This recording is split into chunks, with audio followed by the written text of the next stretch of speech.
ಈಗ ಸಾಂಬಾರಿಂದ ಪೀಸ್ ಎಲ್ಲ ತೆಗೆದಿಟ್ಕೊಂಡಿದ್ದೀನಿ. ಮೊಳಕೆ ಕಾಳು ಬೇಯಿಸಿಟ್ಕೊಂಡಿದ್ದೀನಿ. ಸಾಂಬಾರಿಗೆ ಅಂತ ಆಡಿಸಿದ ಮಸಾಲೆನ ಸ್ವಲ್ಪ ತೊಗೊಂಡು ಬಾಣಲಿಗೆ ಹಾಕಿ ಇದನ್ನು ಫ್ರೈ ಮಾಡ್ಕೊತಾ ಇದ್ದೀನಿ.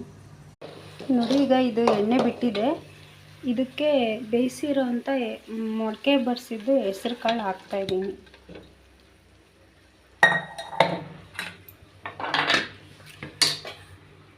ಮತ್ತು ಈರುಳ್ಳಿ ಹಾಕಿ ಚೆನ್ನಾಗಿ ಫ್ರೈ ಮಾಡಬೇಕು. ಈಗ ಇದಕ್ಕೆ ತೆಗೆದಿಟ್ಕೊಂಡಿದ್ವಲ್ಲ ಚಿಕನ್ನು, ಅದು ಹಾಕ್ತಾಯಿದ್ದೀನಿ. ಸ್ವಲ್ಪ ಚಿಕನ್ ಪೌಡರ್,